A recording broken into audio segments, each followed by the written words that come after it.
One.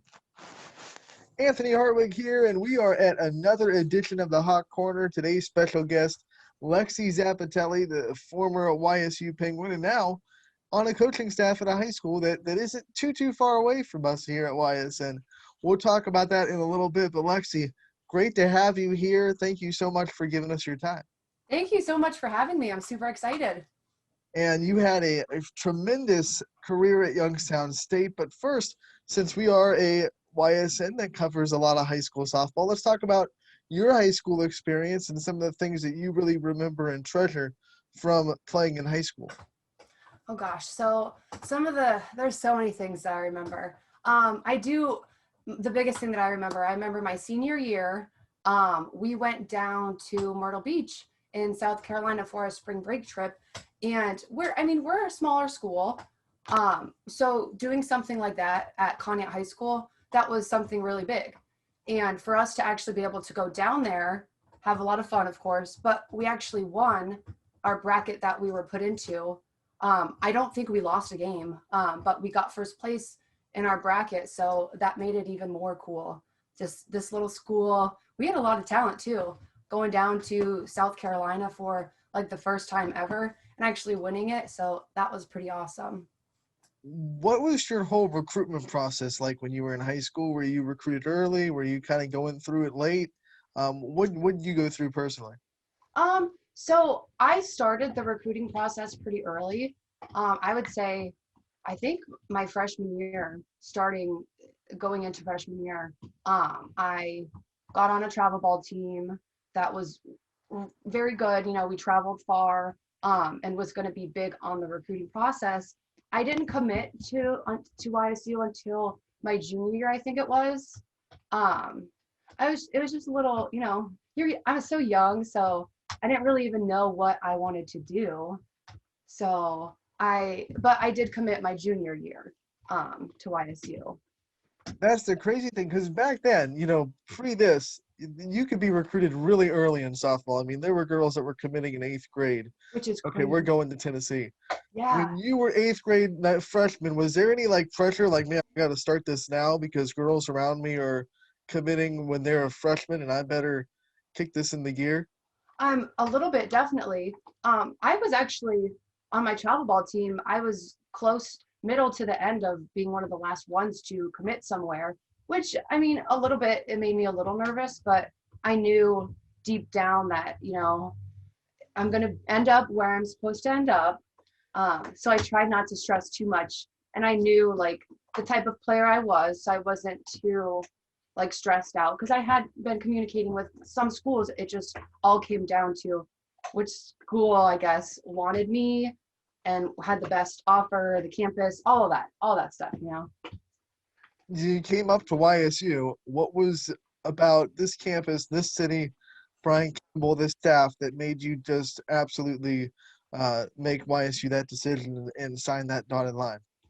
So I remember, oh gosh, I think I was sophomore year, junior year, early junior year. I went down for my unofficial visit with my dad. We met Coach Campbell.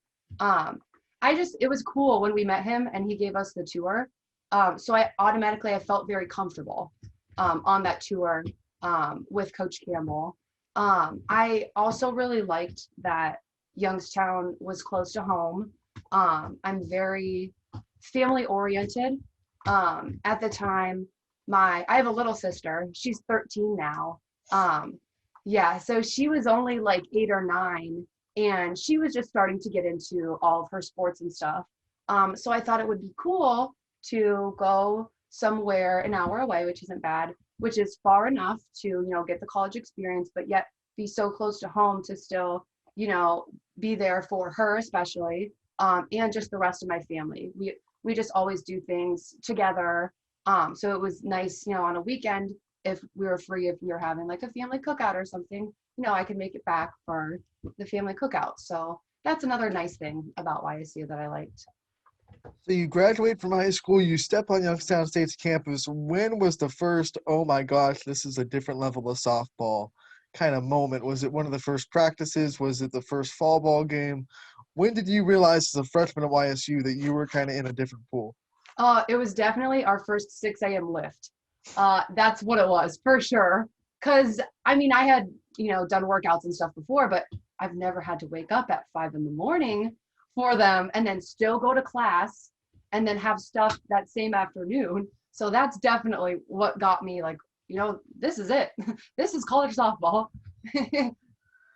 You had a very successful career at Youngstown State. What kind of things drove you for those 4 years and made you work so hard? And then what kind of things really worked for you and let you succeed so much? So it was just kind of not getting too far in my head. My first couple years, I was a role player, because those older girls, they had earned their spots. They should be on the field. They were playing. They were so super successful. So I kind of had to do my job and do it as best as I could, because then in my junior year, I had gotten the opportunity, to play more.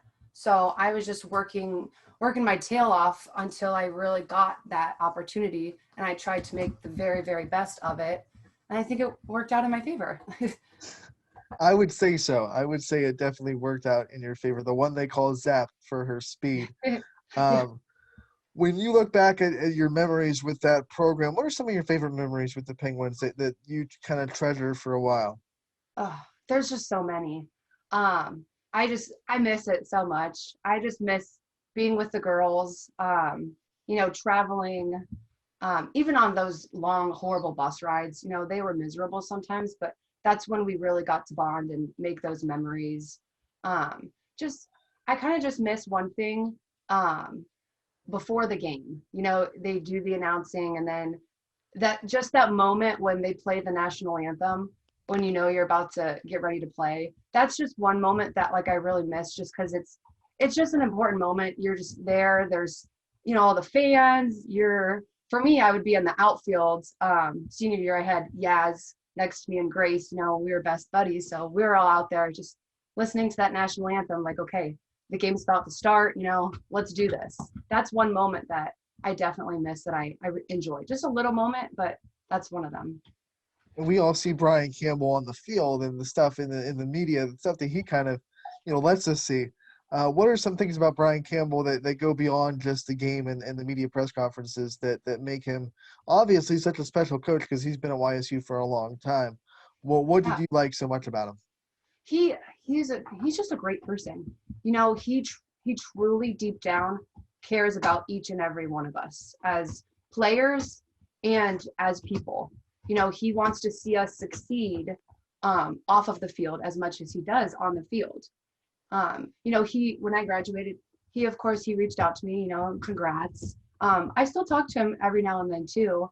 But definitely he's so caring, definitely a compassionate person, and you just know that he does care about you off of the softball field just as much as he does on the softball field.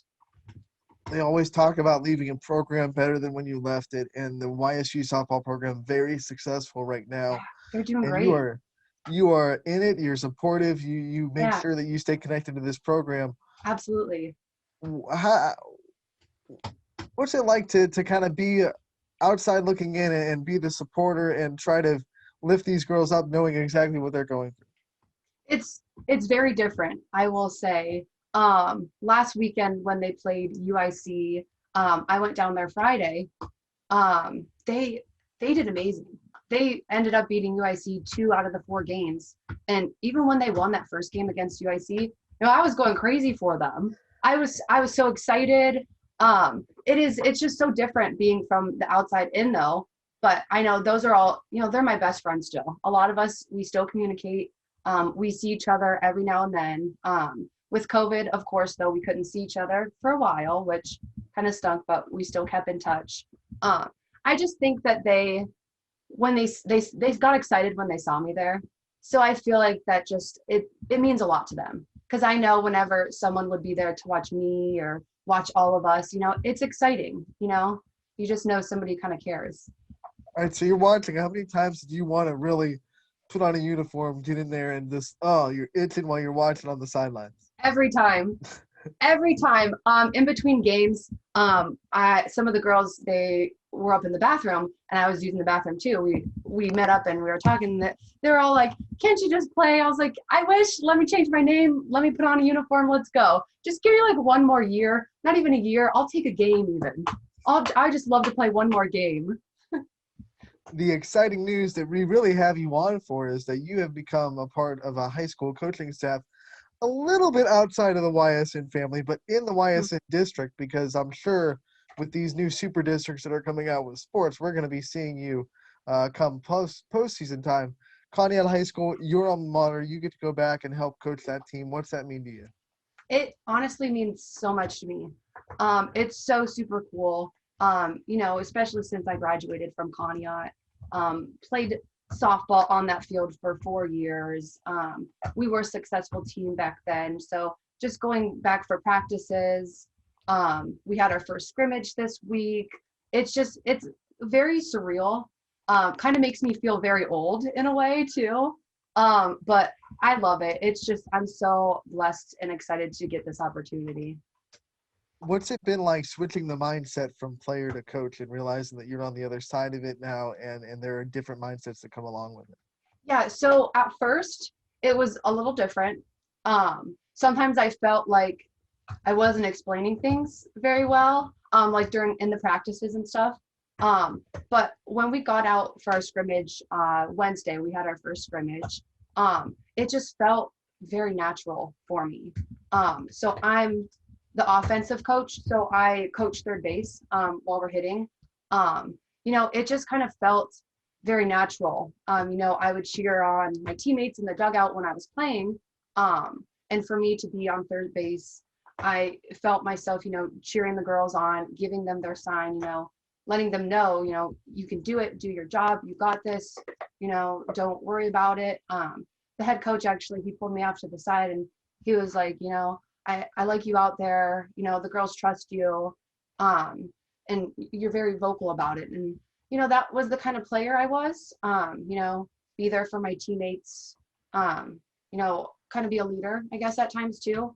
So I feel like once we're in the game situations, it's natural for me to just bring that with me and just tweak it up a little bit. I'm not going to be making the plays, but I'm going to be there, making the calls and supporting them mainly.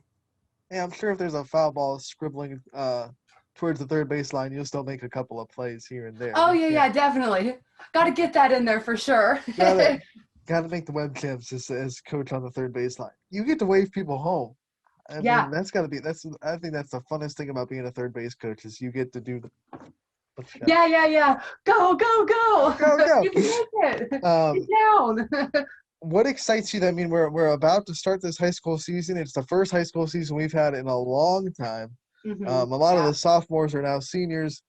What makes you so excited about finally letting these girls get on the field and get to have a high school season? It's super exciting because they haven't played in so long. A lot of the girls on my team, they only a couple girls actually play travel ball.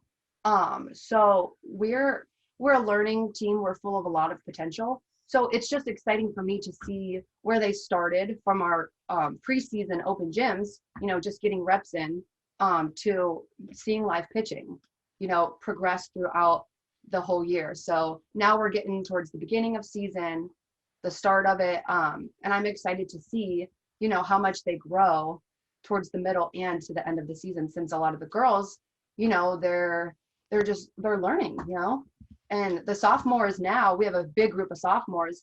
They didn't get to play their freshman year. So it's exciting. This is like the start of their high school career. So I'm super excited to see how they grow, I guess. That's another good point. Your sophomores are pretty much freshmen. Yeah. So you got two freshmen and then a quote unquote sophomore and then a senior that really is experience wise a junior. You might see a lot of teams kind of struggle with that experience level. Give us a view of Conneaut and what any YSN team that maybe plays Conneaut should expect from you guys. So I would say we just have a lot of athletic girls. We have one senior only, which is pretty crazy. But again, we're small. We only have 14 girls. She's a basketball girl, but she's our pitcher, and she did really well for our scrimmage. So I think she'll be able to hang with some teams. And as long as we, small ball, get on base, move your runner, score a couple runs, I think our defense will be able to, take care of the rest for us to hold us up. Definitely. One of the interesting things, I've talked to so many college softball players, and one of the things they miss most about high school is just the community fields, the small town feeling of playing at like a high school field, or where you just barely have bleachers. Now that you get to Yeah. kind of go back from the awesome setup that Youngstown State has to the more community feeling, what's that is that nostalgic for you? It really is. And it almost kind of like humbles you for a second. This is where I came from. I did this. I went to YSU, I did that, and I'm back. It's very exciting, very humbling. It's rewarding too, definitely. All right, Lexi, before we let you go, what about some advice you would give to maybe a sophomore, junior, freshman that's kind of trying to start to get into the recruiting process, and especially now with the dead period still Right. active, coaches can't come to their games. What kind of advice would you give to those girls that are trying to get into the recruiting process? Yeah, my best advice, honestly, would be to never give up. Just to keep working. I know this is a really crazy time. I couldn't even imagine, the recruiting process during this time where, coaches really can't come watch. So, I mean, I would say keep working. Reaching out, definitely don't lose contact. I know that was the biggest thing during my recruiting processes. The coaches, they liked somebody who seemed very eager. They wanted to play ball. They wanted to be a part of your program, seem interested. So definitely keep working. Don't give up and always communicate. I think that's a big thing. I have never seen so many coaches tagged in workout videos on social media. Yeah. Yeah. It's Same. I it's a see new them all world. the time. It's a new world. Social It is. media can be your friend or it can be your darkest enemy if you're a recruit. So, Yeah. Yeah. um, Lexi, thank you so much for joining us in this edition of the Hot Corner. We definitely keep an eye on Conneaut, and we wish you luck in everything that you do. Yeah. Thank you so much. Thanks for having me. It was awesome. Super fun.